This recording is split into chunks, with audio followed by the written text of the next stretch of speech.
If you think you've seen every kind of Christmas market Europe has to offer, the bustling crowds, the half-timbered stalls, that smell of mulled wine. The ones that pop up in every town square from November onwards. Exactly.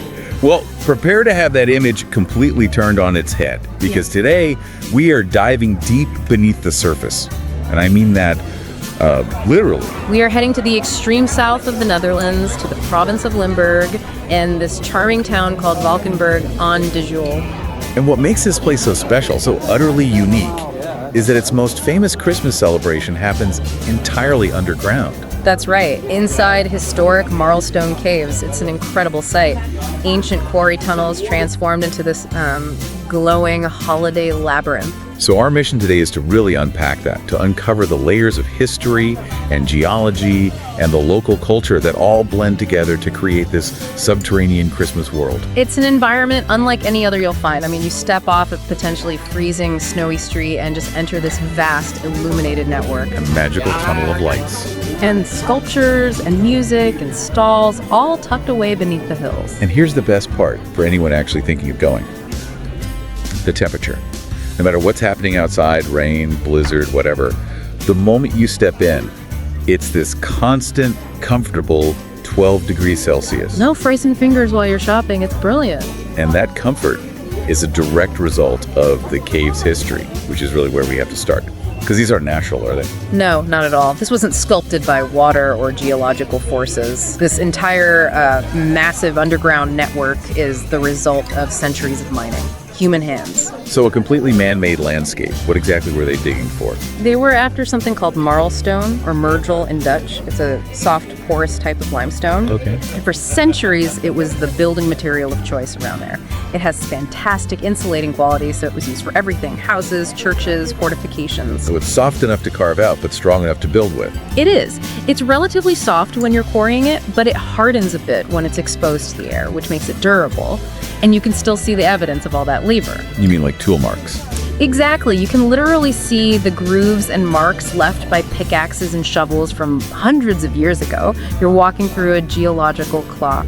So these industrial spaces, these quarries, they eventually took on a much more significant role in the town's history. They absolutely did. Their utility just evolved with the times. They went from being, simple storage cellars for food or beer to becoming these critical hiding places for locals during wartime. I have to ask, how big are these networks? Could you really hide a significant number of people down there? Oh, they are massive, truly labyrinths, and during the most intense conflicts, they were vital.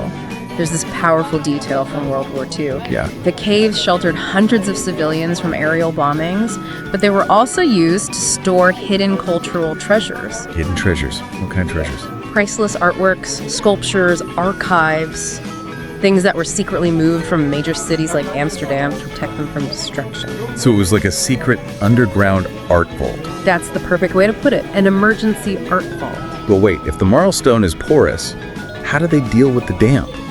Wouldn't that ruin delicate art? That was the huge challenge. They had to be very clever. They built temporary wooden structures inside the most stable parts of the caves and used ventilation shafts, sometimes even small heaters, to try and control the humidity. A massive clandestine operation. And the walls themselves became a kind of diary. Precisely. The marlstone is a perfect canvas. You walk through and you can see everything from ancient quarry marks to beautiful 17th century carvings and religious scenes. And then right next to that, you'll find these rough, poignant inscriptions from World War II left by people who are hiding down there. It's history just etched into the rock. That's incredible. And above ground, the town itself is just as historic. Valkenburg was a fortified medieval town, right? A classic strategic location built along the Joel River. And because it's in a hilly area, it's home to one of the only true hilltop castles in the Netherlands. The Valkenburg Castle, built back in the 11th century. But that castle met a rather spectacular end. It wasn't destroyed in a siege, was it? No, it was systematically demolished in 1672 by order of a general for King Louis XIV of France. Why? Purely tactical. He wanted to make sure that no opposing army could ever use that fortress against his forces. So just take it off the board completely. Exactly. And that act left the magnificent ruins you see today. They create this dramatic backdrop for the whole town. You have this darkness and history of the ruins above, and then the warm, glowing, festive world in the caves below. That contrast is the perfect way to get into the markets themselves, because those ancient labyrinths are now home to a Christmas experience that's, well, second to none. Let's start with the big one. The Gemeentegrot, or the municipal cave. This is the largest and most iconic of the markets. And it is enormous. It's like a vast cathedral-like system that's just been totally transformed. You're walking through these long corridors that feel like one continuous tunnel of light. The scale is what makes it so impressive. It lets them create these really elaborate displays. They don't just hang lights. They use the natural rock formations as backdrops for life-size Christmas scenes and dioramas. And I love that they have local artists and craftsmen there actually demonstrating their techniques. Yes, the focus is very much on handcrafted goods. You'll find unique decorations, regional food products, beautiful ornaments. And the smells. Oh, the smells and sounds. The acoustics down there make the carols feel so rich and enveloping, and you get this mix of the earthy smell of the cave with warm pastries and mulled wine. It's a full sensory experience. Okay, so if the Gemeentegrot is the big, spectacular blockbuster, there's another one, right? The Fluweelengrot. The Velvet Cave, yes. And it offers a completely different feel. It's much more intimate, cozier, more romantic, I'd say. And it has a direct connection to the castle. It's located directly underneath the castle ruins we were just talking about. That physical link just intensifies the whole experience. And what makes it historically different from the municipal cave? The Velvet Cave has these incredible murals in its winding passageways. They were created by artists in the 18th century. So you're not just looking at festive decorations, you're looking at genuine historical art. So you could be browsing for some handmade jewelry and you look up and you're standing next to a centuries-old mural. Exactly. And the real highlight is the chapel room. It's an underground chamber, like a small church, that's still used for special occasions. It adds this really profound spiritual atmosphere to the market. And they offer guided tours there too, right? To get the full story. Yes, tours that focus specifically on its history as a shelter during the wars. They've mastered the art of weaving their history into the modern holiday experience. But the magic doesn't end when you come back up to street level. The whole town of Valkenburg just transforms. The entire place is draped in these golden fairy lights. It becomes a total open-air Christmas world. And they have that famous parade. Oh, the parade is a massive attraction in itself. It's a big professional procession with illuminated floats, dancers, musicians, and it runs several times a week. It's spectacular. And of course, there's the food. You mentioned a culinary walking route. Yes, they anchor everything in the local Limburg culture. You'll find hot chocolate and glue wine everywhere, of course. But the real star is a pastry called vlaai. Vlaai. What is that exactly? It's a traditional fruit-filled pie or tart, but it's more than just a dessert here. It's a symbol of hospitality. Sharing vlaai is a huge part of the culture. A regional institution. Absolutely. It's served at every celebration, especially around the holidays. And for families, they have things like a Santa's Village. Right, with activities for younger visitors and a Christmas post office for sending letters to Santa. It's all very charming and deeply rooted in the local traditions. Which includes the language, too, I understand. You'll hear carols sung in the local Limburgish dialect.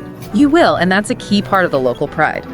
Limburgish is a distinct regional language, and hearing those ancient carols sung in that dialect really cements the unique cultural identity of the place. So let's tie this all together. How did this small town, known for its castle ruins and marlstone, become the Christmas town of the Netherlands? Well, it was a very conscious evolution, really born out of necessity. Valkenburg was already a tourist destination back in the 19th century thanks to the railway. People came for the scenery, the spa culture. But that kind of tourism dies in the winter. Exactly. It created this big economic lull. So in the late 20th century, the local tourism boards were trying to figure out how to extend the season. And they looked at the caves. They looked at this unique, sheltered, atmospheric asset they were literally sitting on and had the brilliant idea to use them as a venue. The first underground markets were basically an experiment. An experiment that obviously worked. It was an immediate, overwhelming success. The uniqueness of the setting, combined with the town's history, just took off. It completely transformed their winter economy and cemented this new identity for them almost overnight. It's really the power of combining ancient infrastructure with modern imagination. It is. The whole experience is so multi-layered. You've got the illuminated markets, the shadow of the castle ruins, the parades, the culture. It all weaves together. It's so much more than just shopping. It feels like a journey through time. You have these walls that once sheltered priceless art and desperate people, now glowing with modern Christmas lights. And that's the thought to leave you with, really. How many places on Earth manage that kind of integration? You're exploring an ancient quarry that is also filled with the sights and sounds of pure contemporary holiday joy. In Valkenburg, history doesn't just inform the present, it literally provides the stage for the celebration.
So